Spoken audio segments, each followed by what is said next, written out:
mom mišljenju najbolje razvijena u Nemačkoj, zato što je zapravo nemačka nauka, ali zbog toga što je za mene u tom periodu, ali još uvijek Berlin bio veoma značajan grad. Odlučio sam se za Nemačku zato što sam još iz osnovne škole, kad smo dobili nemački kao strani jezik, zavoleo taj jezik i znao sam od prilike u srednjoj školi već da ću i posle Beogradskog univerziteta ići negde na dalje studije i onda je prirodan izbor bila Nemačka, pošto eto, volim taj jezik, u određenoj meri volim i tu zemlju i zbog toga.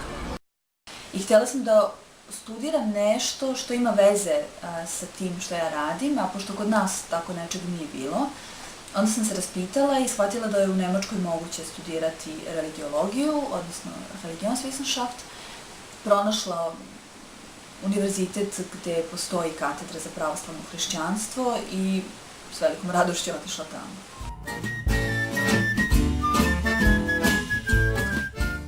Od predmeta sam ponao,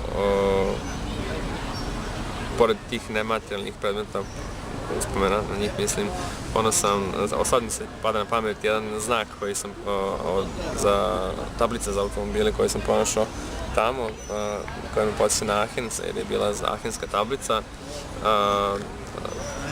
Poneo sam dosta slatkiša koji su nestali, jer smo u Aachenu imali Lindt fabriku čokolade, pa onda kad mi dolazio, onda sam donosio koferima čokoladu. Ostalo je sve u nematerijalnom smislu, u duhovnom smislu, kontakt s ljudima koji imam tamo, veze koje nas povezuju i tako dalje. Ono što sam donela iz Nemačke je zaista gomila knjiga koje i dan danas koristim i koje ću verovatno koristiti do kraja života.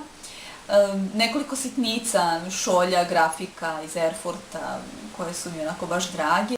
Mislim da sam počela da razmišljam kritički, da sam naučila da pitam, a ne samo da slušam. Iz Nemačke sam prvenstveno donela mnogo knjiga i donela sam jednu divnu kožnu fotelju koju sam kupila na Buzaku. Mislim sam i ja donela, nego sam bi poslala da se donese ovde. Osobinu koju sam stekla u Nemačkoj svakako je da neko uzajamno poštovanje koje je mnogo veće, na koje ja prethodno nisam navikla, naročito kada je u pitanju profesionalni odnos sa ljudima. I to je ono što mi najviše nedostaje ovde. Mladim kolegama koji žele da nastave studije negdje u inostranstvu, naravno da uvijek preporučujem Nemačku iz svog dobrog iskustva. Prvo smatram da je jako dobro znati nemački jezik, a ne može se tako dobro naučiti ovde, čovjek mora da ode tamo da ga nauči. To je prvo. A drugo, ima mnogo smerova kojih ovde nema. Ne morate da studirate samo jedan predmet, možete više predmeta da uzmete i ta sloboda je mnogo šira u Nemačkoj nego ovde. Odnos profesor-student je po meni tamo mnogo bolji, mnogo je opuštenije to.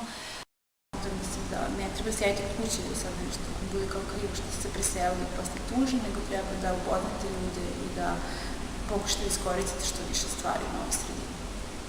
Mislim da su to dosta dragocene stvari koje će se verovatno samo tada biti omogućene. Moj savjet je zaista idite tamo, studirajte jer imam najlepše moguće uspomene na taj period.